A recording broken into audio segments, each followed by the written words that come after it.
کسی نے کیا خوب کہا ہے کہ جب انسان کے الفاظ اس کی زبان میں رہتے ہیں تو وہ انسان کے پابند ہوتے ہیں، لیکن جب وہی الفاظ انسان کی زبان سے ادا ہو جاتے ہیں تو پھر انسان اس کا غلام ہو جاتا ہے۔ کہ انسان کی پہچان ان کے الفاظ سے ہوتی ہے، اس کی زبان ہی انسان کی بتاتی ہے کہ کس قسم کا انسان ہے۔ انسان کی سوچ، انسان کے ذہن اور دل میں جو بھی چیز ہوتی ہے، جو بھی افکار موجود ہوتے ہیں، اس کی ترجمانی انسان کی زبان کرتی ہے۔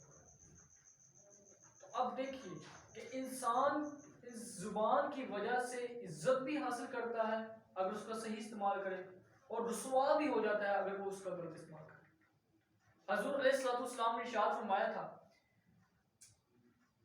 اس کا مفہوم یہ ہے کہ اب جو شخص مجھے اپنی زبان کی ضمانت دے، اس کی حفاظت کی ضمانت دے، ضمانت دے کہ وہ اس سے کوئی غلط کام نہیں کرے گا، کسی کو ایذا نہیں پہنچائے گا، کسی کو نقصان نہیں پہنچائے گا، کسی کی دل آزاری نہیں کرے گا، تو میں اسے جنت کی بشارت دیتا ہوں۔ دیکھیے، ایک زبان کے صحیح استعمال سے ہمیں جنت کی بشارت مل رہی ہے، جنت کی ضمانت مل رہی ہے، تو یہ کوئی عام نعمت نہیں ہے۔ انسان کی زبان ہی ہے جو انسان کے سارے کردار کو سنوار دیتی ہے اور خراب بھی کرنے پر قادر ہے۔ اگر آپ کی زبان صحیح طریقے سے نہ استعمال ہو تو یہ آپ کی ساری زندگی کی بنی بنائی عزت کو 2 منٹ کے اندر خراب کر سکتی ہے۔ وہ کس نے کو خوب کہا تھا، ایک حکیمانہ مقولہ ہے کہ کلام اللسان انکا من کلام السنان، کہ تلوار سے لگا ہوا زخم بڑھ جاتا ہے، نیزے سے لگا ہوا زخم بڑھ جاتا ہے، لیکن زبان سے دیا ہوا زخم کبھی نہیں بڑھتا۔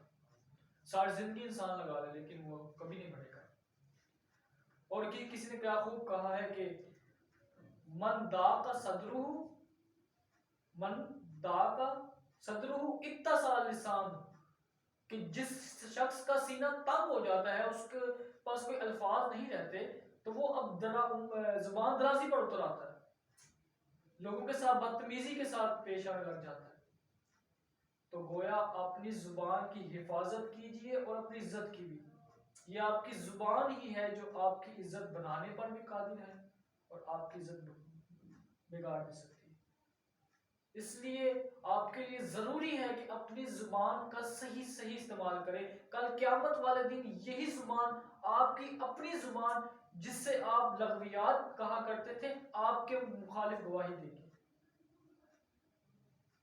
آپ کو رسوا کر دے گی قیامت والے دن۔ تو گویا آپ اپنی زبان کی حفاظت کریں، جس طریقے سے اس کو لے کر چلیں گے تو یہ آپ کی عزت بنا سکے۔